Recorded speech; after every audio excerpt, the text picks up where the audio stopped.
Hello everyone and welcome to the tavern. It's time for another Gundam series review. However, this time I'm bringing in my brother, the Scruffy Rogue. Hello.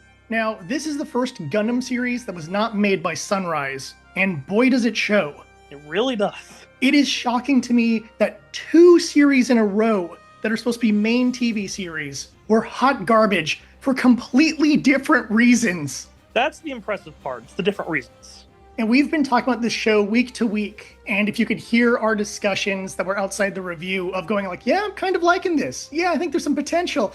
Maybe there's some potential. Kind of. There's a non-zero chance it could get better. It's not getting better. Oh God.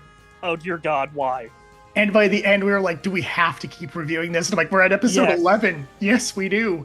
Which is why we decided to get together and have a big discussion / total series review of Mobile Suit Gundam G-Quuux. G-Quuux. Or as I like to call it, G-Sucks. Let's get started.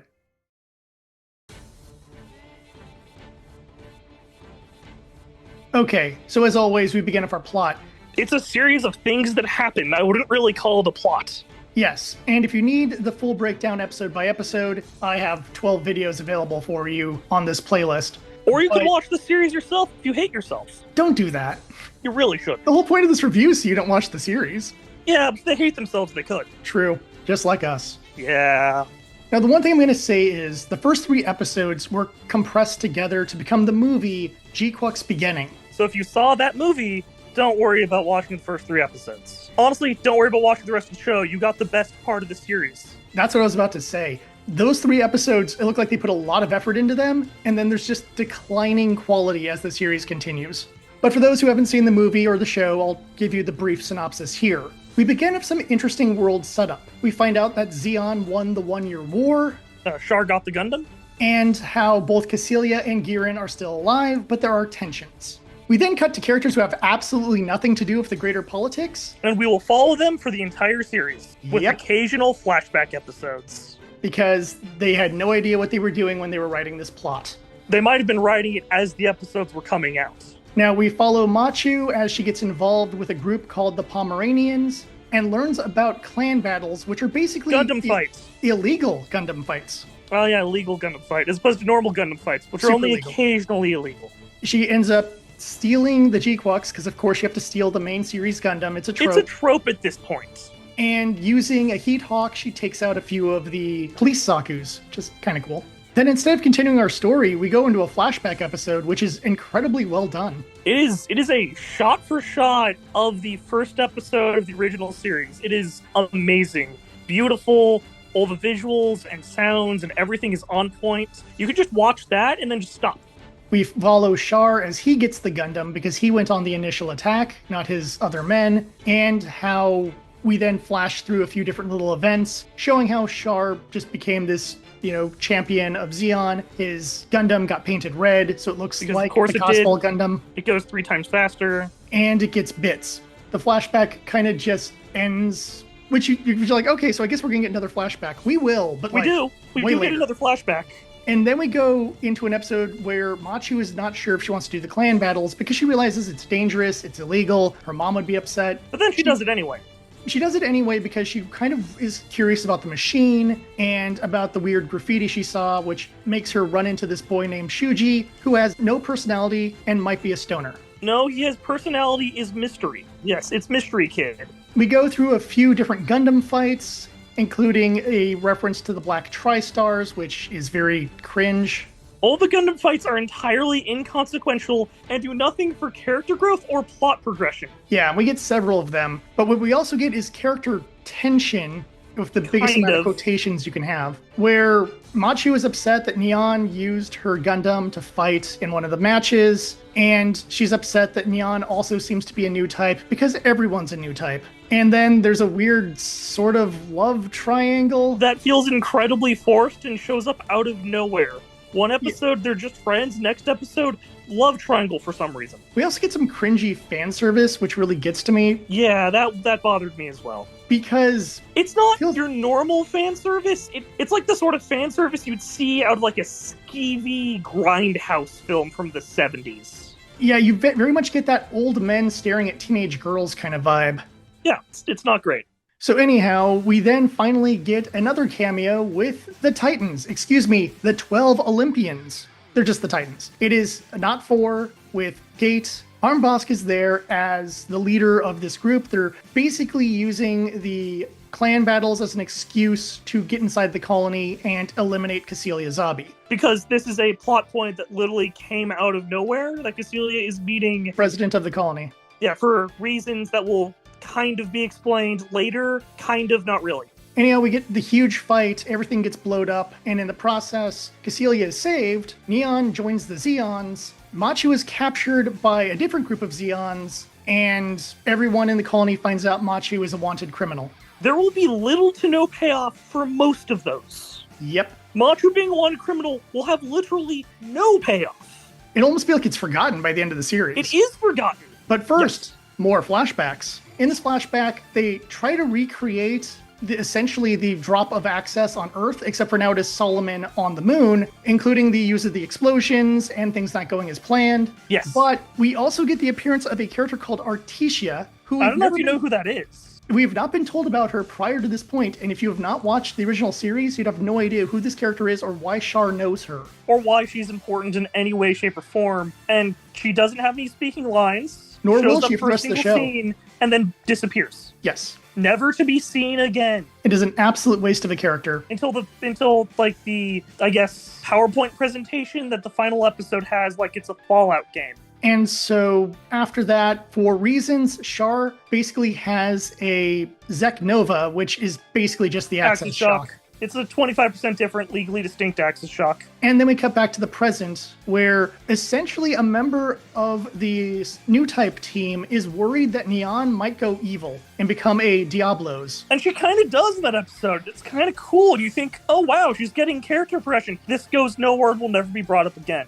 Yep. Anyhow, we then move into what I call the Save or Kill Lala arc. And if you don't know who Lala is, don't worry, the show won't really explain it. Yeah, basically. So Machu somehow gets to Earth, meets Lala for a bit, wakes up in the middle of the ocean as the G-Quuux and the Elemith from the original Mobile Suit Gundam are brought on to the Zeon ship. Another Lala inside of it, as if Lala is some sort of Cthulhu-like great old one. Points to the show, one of the Zeon leaders, Chalia Bull, was smart enough to know that if we just let her go, she'll lead us to what we want. And she did. This is the last time Chalia Bull will have any level or degree of intelligence in the entire series. Yes. And what we get in these final 3 episodes is one group of people that want to kill Lala, one group of people that want Lala to live, and one group of people that want to use Lala as a colony laser. No, I'm not making that up. Yeah, as stupid as it sounds, it is absolutely true. So in the process, Abawaku is blowed up. By the colony laser. Giran is assassinated, and then Cassilia gets killed. Shot for shot remake, just by Char, except he's in the Gundam and not using the jetpack. And we get a whole bunch of laser disco fights, most of which are really unsatisfying. And incredibly inconsequential. And in the end, Lala goes back to her original universe, as does Shuji. Hey, remember him? Yeah, apparently he's from another universe too. And he went from Mystery Kid to now he's part of the Kill Lala faction. Somehow. There's no character development here or anything. He just No. snaps. The characters don't develop. The characters, jump from stage to stage seemingly at random. Well, they changed specifically for what does the plot need me to do now? And then they spin the wheel of emotions. And so then finally in our conclusion, Machu gets to go to the beach, which was one of her goals. And the big payoff is she's at the beach. She's at the beach. And then we get a slideshow of new Zeon leadership via Artesia and friends. The Junk Guild are going to go salvage things. I mean, the Pomeranians are going to go salvage things. This world's version of Char and Lala meet. The 2 different versions of Lala's. Well, so one's from an alternate timeline that is an alternate timeline of the UC. Yes, it is a timeline where instead of Amuro killing Lala, Amuro killed Char. And Lala freaks out so hard that she rips a hole in time-space to create a world where Char lives. G-Quuux is an alternate timeline of an alternate timeline of the UC. That makes it even less impactful and less important. Yes. And that's basically your mess of a story, or events that occur. There we go. That is your events that occur for 12 episodes. It is a series of events that happen. It is a huge waste of time, and in the end, you feel like less for that when you could have watched the original, Zeta, Double Zeta, and Char's Counterattack and had a much better time. You kind of need to watch all 4 of those to even understand what's going on in the first place. Yes, the show is very much built on you've watched the old stuff, right? Because if you don't worry, they'll explain nothing. Yes. Versus some shows that do the member berries where they really point it out and then explain it to the audience just in case. This doesn't do that. It just has the stuff. You better know what it means. Thus, if this is your first Universal Century series, you're going to be completely lost in what's going on. Or worse yet, your first Gundam series, and be completely lost and confused as to what's going on. This would be one of the worst first Gundam series to watch. Not only would you be lost, the characters are terrible, and the battles, even though they begin good, eventually degrade as well, so it's just a bad introduction to the franchise for anyone. Yep. But you know what? We have more than just the story to complain about. We also have the themes, which, trust me... There are no themes. Spoilers. Oh yeah, you're right. Guess we should say that for the themes section.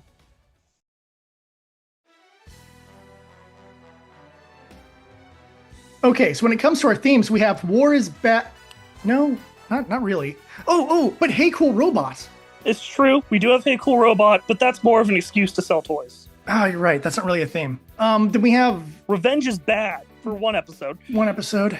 In fact, you know what? We get mini themes per episode that have no consequence on future episodes. No lasting effect. Makes a good story. Wait, no, it doesn't. Hey, don't give in to your anger for an episode. Be careful who you trust for an episode. Not being able to let go of past grudges for an episode. No, I think that's about it. That's about it. So yeah, they didn't take time to think about themes when building the series. And to just put this to a counterexample, there's a series called G-Gundam, which is mostly stupid. Mostly? G-Gundam is incredibly stupid. But the very first episode introduces you to the themes of environmentalism. Yep. The themes of good versus evil. Yep. And the themes of sportsmanship. And revenge. So as dumb as that show is, the first episode gives you all these various themes. And this can't even manage one theme. Again, as I said earlier, no, there are no themes. And you were correct. Now, there are a lot of member berries in this show. That's still not a theme. And again, it's kind of a, hey, isn't that cool, / hey, don't you want to buy a toy of that? Yes, but they aren't very cool after 3 episodes of nothing but member berries. This is true. And the toys they're selling have all made their way to P Bandai, which usually means they're not mass market. Which usually means even Bandai is aware a lot of these things aren't going to sell much. Which is a shame, because the robot designs are really cool. Yeah, a bunch of them are on sale on P Bandai right now, and if I liked this show, I probably would have bought them all. But instead, we got pointless member berries, some recreations of scenes that are slightly different, including Last Shooting, because of course they couldn't help themselves. And it just comes off hollow and try-hardy. I wouldn't say try-hardy. Hollow definitely. It comes off more like Hello Fellow Kids. Yeah, except for anyone who would know these old references, probably ain't a kid. Yeah.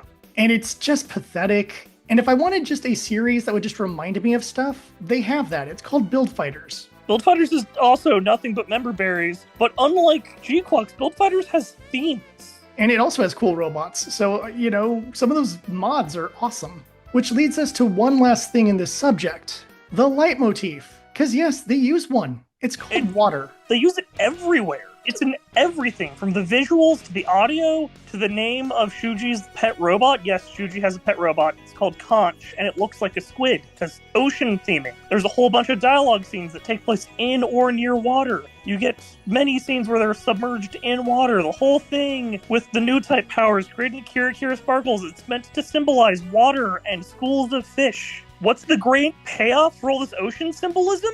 They go to the beach. Machu goes to the beach. Why? Because she said at one point that she really wanted to go to the beach. So she goes to the beach. Water is usually used to represent change or change within emotions. I will give them a small point in that occasionally, during the Kira sparkles, it will be a different color from blue based off of the person and the scene, but that happens so rarely. That is a mistake by the artists that they didn't do it for every single section. But the point is, the leitmotif doesn't really tie into anything when the payoff is just, and we went to the beach. Machu is a spoiled brat in the beginning of the show, and she's a spoiled brat by the end of the show. She didn't have great change. Her emotions did not expand into something new or different. There's nothing like that. Which is very disappointing for a main character. The side characters also have no real growth. In fact, we should probably just get into the characters now. We really should.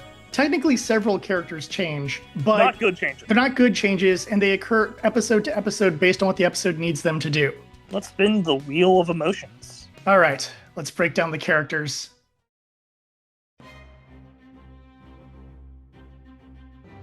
We do have quite a few characters, though admittedly, they're mostly shallow. Mostly? Okay, completely shallow. First, we have Machu. Main character number 1. She begins as like a hot-blooded, I want to go fight and do stuff character. She has occasional hot-blooded hero moments. But unfortunately, beyond that, she's just kind of a brat. She's arguing with her mom. She doesn't really know what she wants to do with her life, except for go to the beach.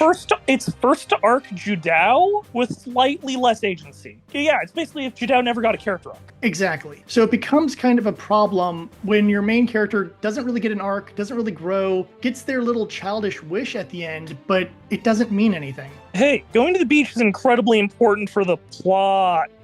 Sure. Then we have main character number 2, Neon, who never gets a last name. This is our Wheel of Emotions character. Are they going to be sad? Are they going to be jealous? Are they going to be murdery? Are they going to be hyper-violent? Are they going to be an emotionless sack? That varies episode to episode. My favorite. Yes, she is designed to be whatever this episode needs me to do to get the story moving forward, that's what I do. It makes her horribly inconsistent, and you can't really relate to her because you don't know her. Mm-hmm. At least some people could potentially relate to Machu, highly immature people, but still. But if as a teenager you're like Nyan, I assume you're in a mental hospital now. Or in jail. Yeah, probably. The sad part is, she was one of the characters I kind of liked in the first episode because she was snarky. Until that personality trait just sort of disappeared.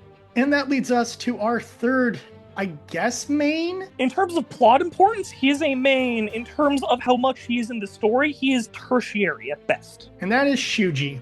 Mystery boy. He begins as mystery boy, possibly stoner, and then disappears for a while, then comes back and he's like, I'm from another dimension and I need to kill Lala in order to stop new dimensions from being made. Which, I mean, understandable motivation. And I'd be fine if that was his character the whole time, but he just didn't tell Machu. Like, he had this mission. It's like, I got to focus on my mission. Instead, it's not. It's weird, vague, cryptic words, meaningless things. You'll look back on later and go, oh. 2, I have a mission. I gotta focus on my mission. Mission, murder. And the thing is, you could have made something interesting where she's following him around and then wondering about his mission. And then once she finds out what it is, she's like, no, murder is wrong and bad. We can find another way. And we still have the murder is wrong and bad. And you can find another way. Yeah, that still happens, but it comes off really odd when that hasn't been his personality the whole time. And how it instantly convinces him, murder is wrong. You're right. I never thought about that. It also goes to the point that Machu and Neon have a weird sort of love triangle thing, except for I don't think he's aware of it. And then in the last episode, he's like, I love you, Machu. And you're like, sure you do. Sure he does. Yeah. Ugh. We have our Xeon characters who probably should have been our leads. Probably. So first I want to talk about is Xavier. Xavier is the original pilot of the G-Quuux. He later gets a Gaian. He's, he fails a lot. Yeah, he kind of becomes a constantly put upon underdog that you can't help but like, but the series doesn't want you to like him. I think we're supposed to think of him as a villain or an antagonist of some sort. But I can't. You can't keep picking on this poor guy and make us not, want to see him succeed. And he doesn't do anything so, horrible or egregious as to make us instantly dislike him. Yeah, and considering the care he seems to be showing towards Neon when she joins Xeon, and then later before they go off on a mission, and she just gives zero craps about his existence. He finds out that his best friend is responsible for the deaths of 2 of his other friends and tries to kill him and Neon, and then, then that goes nowhere. And then when he finds out that Chili Bowl is a traitor, he's like, traitor! And then at a certain point, he's like, whatever, I guess you should be the leader of Xeon now. And you're like, wait, what? It's like they didn't have a plan. If Chili Bowl was like, I want to die, okay. Bang, bang, bang, bang, bang. Go full Mika. It'd be great. But no, we couldn't have fun in the series. We have to have characters changing their personalities on a dime. Fun isn't allowed. All right, that brings us to Chili Bowl. I mean Chalia Bull. He's from the original Gundam series, mobile armor new type pilot that Amuro He's one of Char's kills. lieutenants, who's a minor antagonist. Basically shows up for a couple episodes, gets killed. In this, we thought there was going to be something here because he obviously had his own plan and he's searching for Char and he seems to slowly but surely exposit stuff here and there to try to fill in the viewer and some of the other characters about stuff. Then he just becomes pure exposition guy. Yep. Then he just becomes bland vagueness that feels like they're trying to make a point about something, probably suicide, that goes nowhere and feels really forced and it doesn't land. Yeah, and there's better ways of doing that. Gundam Wing has a very good commentary about that subject and does it incredibly well. That's because Gundam Wing is good. So, yeah, we get a character that begins interesting. It's unfortunate because I kind of liked him in the beginning. You know? He was really interesting for those first few episodes. Yeah, he's Char's friend. He got to survive the war this time. There's stuff here, and then they do nothing with it. Oh yeah, also his motivation, as it turns out, was killing the zombies to prevent a Zeon civil war. He actually had a motivation. He did. It's just tied together really poorly. Yes. Chili Bowl is on the it's technically the white base, but it is the white base. It's not called that, though. But it's the Zeon-controlled white base. So they gave it its own name. Which I can't remember, so I'm just going to continue to refer to it as the white base. And I call it the Not base. Either way, we have the crew of that who exist. The captain seemed like we're going to do something with her, but we never do anything with her. I don't even know her name. Yeah, I still don't know it. I'm not looking it up for this video. The only member of the entire crew who gets a name and seems like they want to do something with her is Komali. And then they do nothing with her. Who I referred to as Zeon Girl or Best Girl. Quite a while. Yeah, because they don't even say her name in any kind of consistency until episode 10 or something. And while she is cute, and I generally liked her as a person who is questioning Chili Bowl's plans and person who's trying to figure out who of the two zombies is worth following, she has a little bit of stuff here and there, and then she becomes the exposition machine once Chalia Bull is done. Yeah. I don't know what the purpose of her character was. The purpose of her character was to be a foil to Chalia Bull. However, when Chalia Bull ceased having a character, so did she. And so the Not Base crew overall is just kind of empty characters that are there because we need a crew for a ship. I'll admit that in many shows, the crew of the ship barely have personalities. No one is going to go here and say, what is Job John's personality?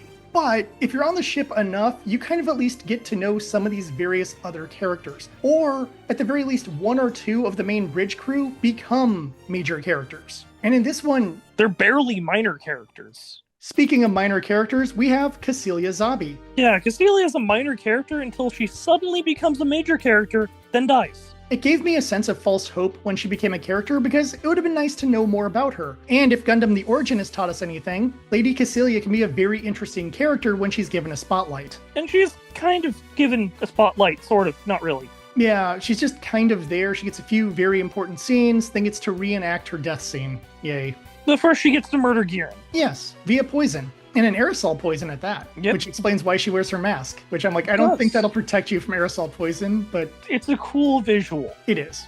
Then we have Lala. She's both not in the series and a lot in the series. The Lala of this timeline works at a brothel. I don't know how I feel about that. And exposits some stuff to Machu in what could potentially be a dream. It's hard to say. It's very strange. It is strangely shot and strangely executed, so I have no idea. And then that same Lala, I guess, is rescued by Char, and then they just become a couple. The slideshow. Now, we also have alternate universe Lala inside the Elemyth, who literally created this timeline, because I guess that's a new type power now. Oh, well, hey, new types are magic. I don't know if you knew this. Yeah, it's not what they're supposed to be. I hate when people don't understand what Tomino meant by the new types, and thus I have a lot of disgust with certain series in the UC. In other timelines, it's perfectly fine if you want to change things around because it's not the same universe. Yeah, but in UC, I am very specific as to what a new type is and what they're supposed to do. Anyhow, that Lala basically is what everyone's fighting over because the universe will be destroyed if she's alive, or it won't, or I don't know. It's all vague. The point is, everyone wants to either kill her or keep her alive or send her home. Or use her as a colony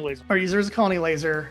And it's really, really stupid. We also need to mention how they fundamentally misunderstand Char and Lala's relationship. In the original series, it is very clear that Char seems to have some feelings for Lala. Lala has a lot of respect for Char, but she has feelings for Amuro. This is one of those love triangles where it's person A likes person B, but person B likes person C. It's clear to that, because she even makes a comment to Amuro about how I very much respect the captain. but she clearly is showing more of a romantic interest towards Amuro. Not just for alternate timeline Lala, that's for both Lalas. They do this Lala and Char love each other thing. Yes, it is just the rule of this universe for some reason. Now, I want to point out, if you go further into Char's counterattack, Char's need for Lala was less romantic, and it is implied that it is more of a, I need the unconditional love of a mother, not so much a woman to love me as a wife or girlfriend. And that Lala could provide him with that safety, with that sense of calm and completeness that he needed. And so if that's the case, Char wasn't even in love with Lala in that traditional sense, and in more wanted a blanket of agape, which he feels Amuro stole from him. The point is, whether you're going with Char's counterattack or the original series, this is a fundamental misunderstanding of the relationship between Char and Lala, because if Lala had feelings for Char, she just could have told him. And then the entire love triangle with Amuro never would have happened. Because she would have shown no interest in him. She'd be like, no, I have a boyfriend, piss off. Which leaves us with one last Zeon-oriented character, Char. Char! We first hear about him, obviously, in episode 1. We get the extended flashback. We get another flashback. Then we find out that this weird scientist character that they kind of cut to every once in a while is Char the whole time. Everyone's shocked and surprised. Oh my god. Of all the characters from the old series that come back, he's the least damaged. Yeah, I think that is correct. He basically wants to kill Lala because he's like, no, I want to keep my timeline and I don't want anyone to mess with my timeline and I don't want any connections to other timelines. We're getting rid of this and everything will be fine. And he seems to want to take over Zeon, which I'm like, yeah, that's always been kind of a Char thing. He just feels very in character. I want to preserve my world and I want to be the ruler of the Space Noids. He's a good fighter. He never gets shown to be weak. He holds his own against basically everyone. Except when he's fighting Chalia Bull, where he has to do last shooting to win for some reason. But also on the point of the fact that Chalia Bull has a top-of-the-line mobile suit, while at that point, the Red Gundam is a relatively old unit. True, but when has that ever been an issue in terrible Gundam series? The point I'm trying to get to is he comes off pretty good, mostly because he's not in much of the show. That's definitely the real reason. If we had more Char, I don't know if the show would be better, but Char would most certainly be worse. Now, there are a few other characters we kind of want to talk about. They're not very important to the show, but they feel like they were major missed opportunities. Like those scientists, who are the ones that built the colony laser, and you think they're gonna do something with them. No, their whole reason for existence is a Char reveal. Yep. Also, most of them die when Neon goes full Kool-Aid Man. Oh yeah! The actual characters in this we want to talk about first is Machu's mom. The relationship between Machu and her mother seems like that was going to go somewhere, like they were going to do something with it. Yeah, it's strained, there's some tension. Machu wants to be free, and she wants to go to Earth and go to the beach, and the mom's like, no, you have responsibilities, can't be skipping school to do Gundam fights, they're incredibly dangerous. And there's like the overprotective parent, rebellious child energy to the dynamic, and then it does nothing and goes nowhere and is dropped immediately. Yeah, because usually the arc for that is the overprotective parent realizes they gotta let their child live their life. And the rebellious child realizes that their parent loves them and was being overprotected because they care. Yes. We also get a character that might be Machu's father in the assistant to the president. It's vague. But they say her father is involved in politics. I thought maybe her father, when it was a mystery, and it technically is the whole series, was going to be someone important who would then be like, yeah, I was this Zeon officer the whole time. Like, if Chalia Bull was her dad, that could have been something at least interesting. It could have been. You see, here I thought her dad was going to be Neon's handler, because why else would they have the scene where the handler is talking about getting a present for his teenage daughter? Which also would have worked because it would bring the two of them together as in kind of something of a sister role, and then have maybe this rebuilding a connection between daughter and father, and there's stuff you could have done, and it's just nothing. As I said, it's dropped immediately and has no consequences. Neon being a courier and having this handler guy didn't even need to be a plot point.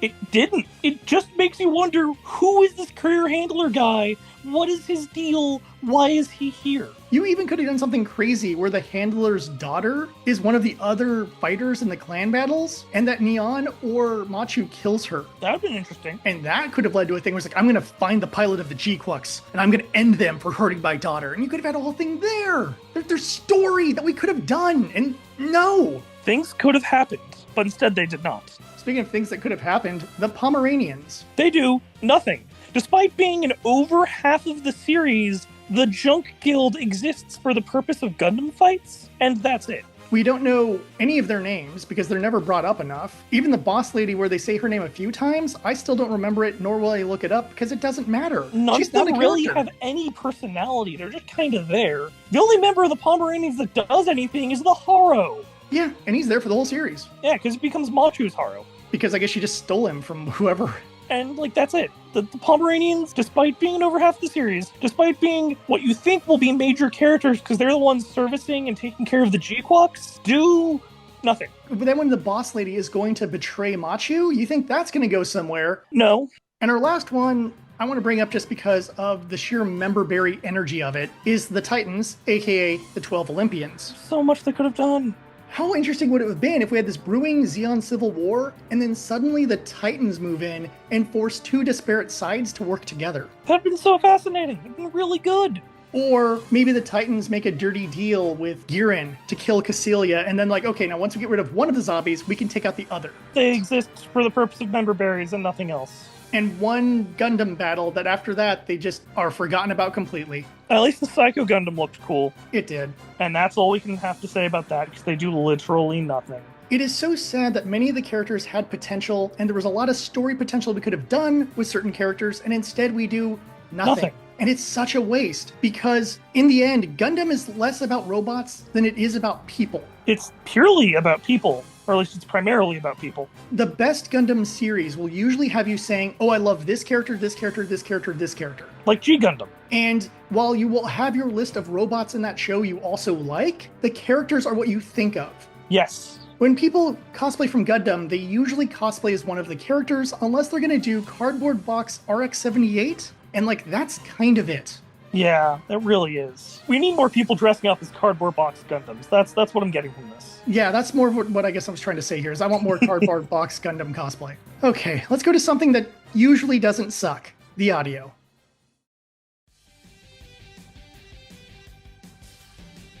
When it comes to our audio, generally things are pretty good. In fact, it was one of the things we complimented quite often, with a few exceptions. The first of those exceptions is the opening theme. Easily one of the worst Gundam theme songs, if not the worst. It's fine.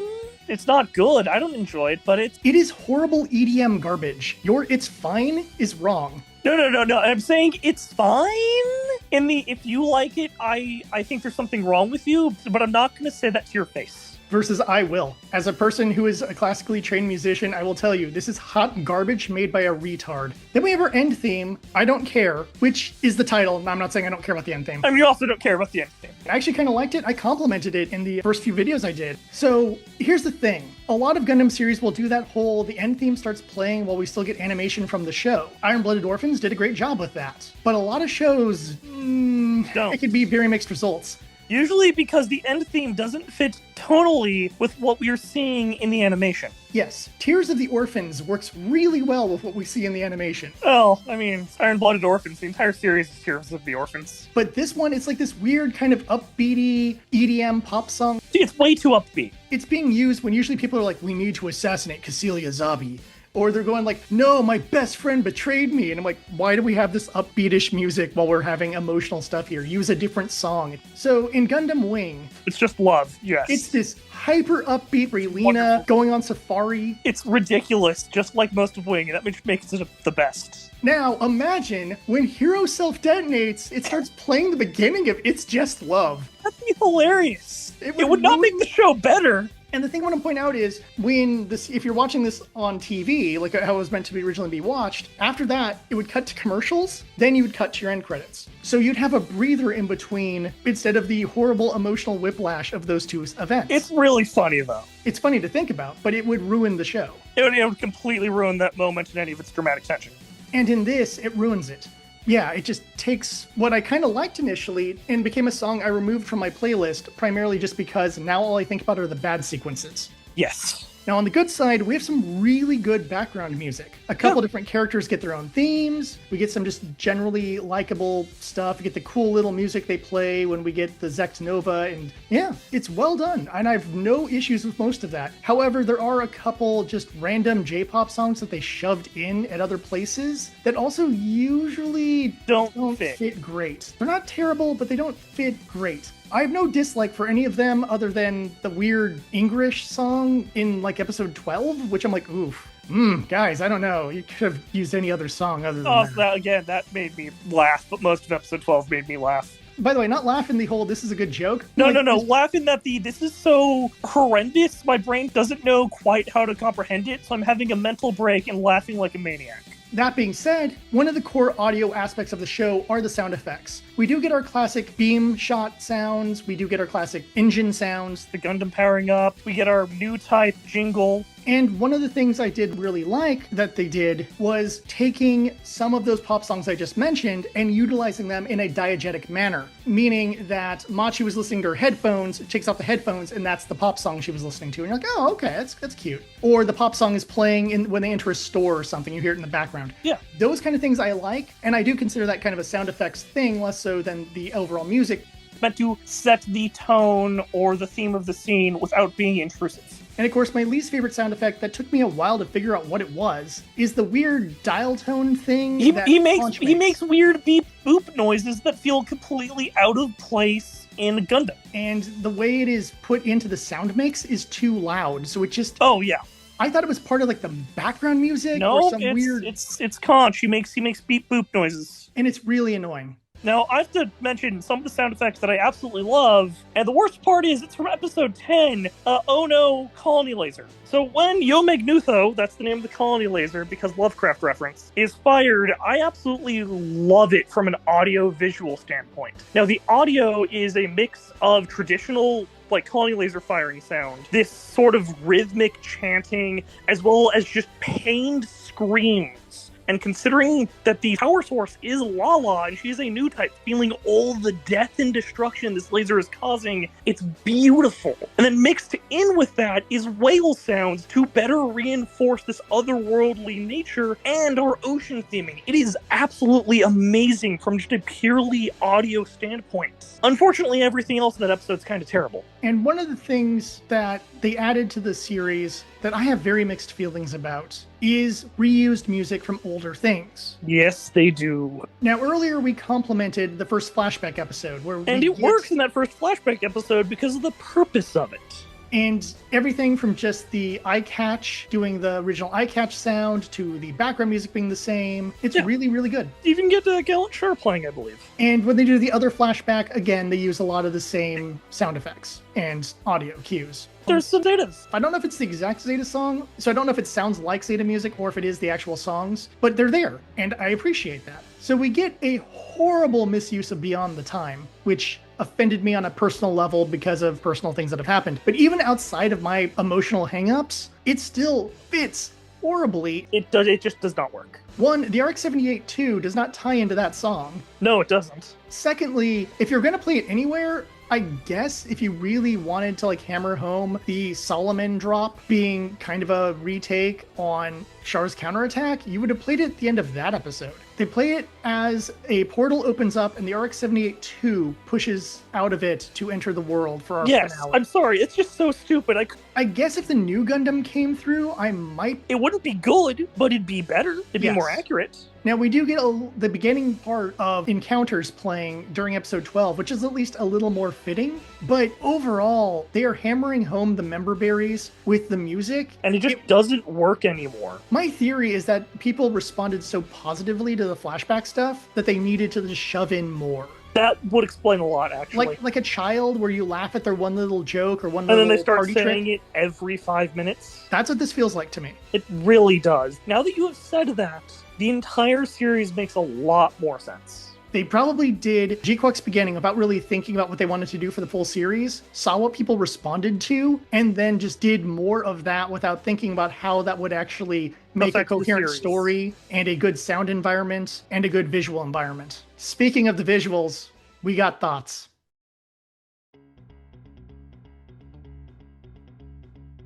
You know, one of the things that always got high marks was the visuals. It's generally positive. There are only a few moments that were generally disliked, but for the most part, especially in the beginning of the show, the visuals are really strong. First, we have the character designs. Now, I do have a friend who hates the character designs, but I personally think he's wrong. The character designs are, I'd say, generally good. You can easily tell who everybody is, which is always a positive. The only thing I could see that could bother some people is it does have the lankiness. You get that anime, like, really thin arms and legs thing, but that's never really bothered me as a character design aspect. So we just get these kind of very slim, almost stretched out characters. Kind of reminds me of Clamp designs, which is kind of weird. Just as kind of how they are, and I have no problem with it. I generally like the characters, and as you said, they are very distinct. Which is always a good thing. Then we have our mech designs, which I also know some people don't like. I think they're really cool. It could take a little bit to get used to, but I think they're really cool. And you can see the different takes on the classic suits, and they look quite cool. I think everyone likes the Gelgoog. They have that slimmed down kind of look, very similar to some of the units from Iron-Blooded Orphans, and obviously they can be very comparable to the units from Evangelion. Wait, what?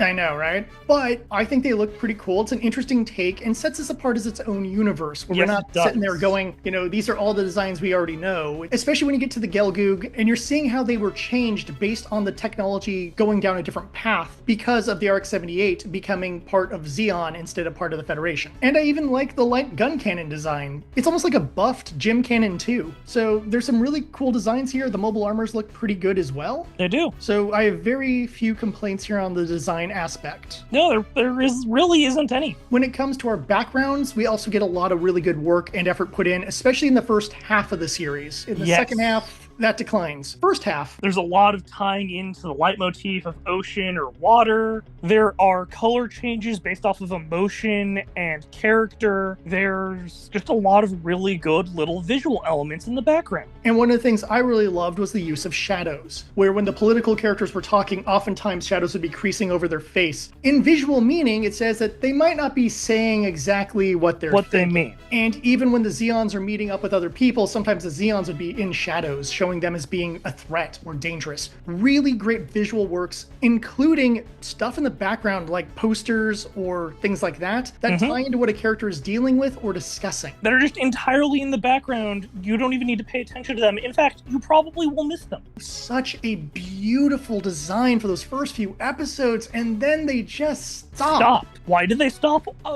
I don't know. They just do. I don't know if it was a budget issue. I don't know if they were like, well, we're just moving towards the end anyways, so we don't got time. Did they run out of time? Did they just get lazy? And the sad part is you get some fun stuff, like where they show the city like in ruins and on fire, and you have the newscaster going like, after that Gundam battle, everything is under control. Everyone should just go back to their homes. As you just see the entire city just on fire in the background. It's great. And I'm like, oh, that's so great. That's so well done. And that's like the last good thing you're going to get visually.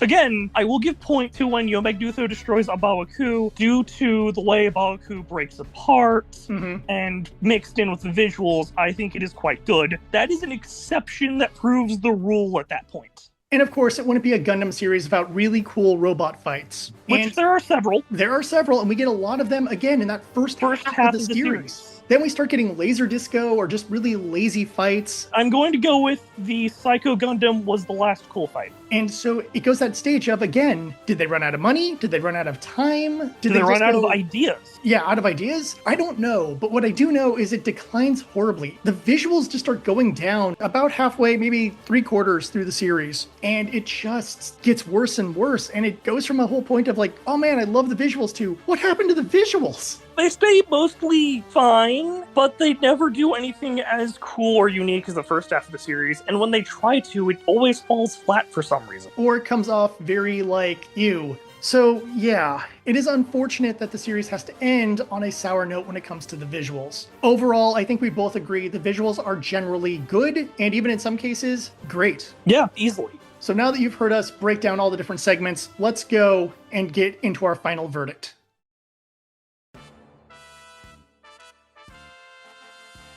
So if you haven't gotten the impression yet, we didn't particularly like the show. It's not very good. This is another mainline Gundam series in a row that's bad. The worst part is it had potential. It did. a lot of potential. It had a unique visual look to it. It had some interesting story elements we hadn't seen before. The alternate timeline stuff was unnecessary, but at least intriguing. And then it just falls apart. You know, good thing the studio isn't known for that. Yeah, really. And then, of course, there's all the member berries, which at first were kind of nice. Then it became a crutch. That's all they had. If you haven't seen the original Tomino saga, they mean nothing. Yeah, it's just nothing. And they won't explain it to you. Why should we care about the Black Tri-Stars? Well, I care about them because I know about them from an old show I watched. Why should I care about Ombak and the Titans? Well, I care about them from an old show I watched. The changes to the original UC timeline. Why should I care? Well, I've seen the original version. But if you haven't, then the show is actively worse for it. And if this was your first Gundam series, God help you. And so it just goes into a category of the member berries will only take you so far. And if you're new to the series, they mean nothing. That added into all the other problems of the show gives us our final verdict of 1.5 out of 5. Really high score, as you can tell. The story is a complete mess. It's almost an insult to the word story to call it a story. As I've said multiple times, the characters are barely characters. Our audio is mostly good, but some of the dumb choices they make. Visuals generally positive the entire time. And of course, on the fun factor side of this, there is no fun to be had here. I mean, there was at one point. Because as soon as you realize your characters are just one note, if that, and while some cool music and some cool visuals are nice, that's not fun. That's just aesthetic. Yeah, it's cool. It's not fun. There's a difference. And when you're looking for a Gundam series, okay, sure, Iron-Blooded Orphans isn't fun. It's not very high in the fun factor, but oh boy, is it good. But I still very much enjoy it because of the dark military story they're telling. Versus, you with G-Gundam. I love G-Gundam. It is complete insanity, incredibly silly and mostly terrible. But the characters are amazing. The visuals are incredibly silly. Audio also very silly. Fun factor is just amazing. I love G-Gundam. You can find fun either in just the entertainment factor or in just, I'm so engrossed into this world, and this could do neither. Unlike a lot of series which do both, namely Wing. Wing does both. Incredibly well. So let me know in the comments what you thought about G-Quuux. Did you like it? And if so, why? I'm sorry if you did. I really feel like that's some sort of moral failing somewhere. Hopefully the next Gundam projects we get will actually be good. There's a non-zero chance. There was, Requiem for Vengeance, which I've generally heard negative. Seed Freedom, which is, it's fine. It's fine. G-Quuux, which is terrible. Terrible. And then G-Quuux, which is terrible. And I'm not going to count a few minor, little OVAs, or whatever you want to, ONAs, excuse me, like Metaverse or Battlelog. Generally fine. Yeah, they're generally fine. I have reviews of those for anyone who cares about Metaverse or Battlelog. What I'm hoping for is Hathaway 2 to be really, really good. Thunderbolt 3 would be nice. It would really be nice. But until next time, hopefully the next Gundam review we do, which will probably be a classic series, will be a positive one, because I need positive Gundam in my life, even if that positive Gundam is technically depressing, like IBO or Zeta. Honestly, one of the best types of Gundam is depressing Gundam. Indeed. And until next time, thank you for watching. Please like and subscribe. But most importantly, remember, we'll see you at the tavern.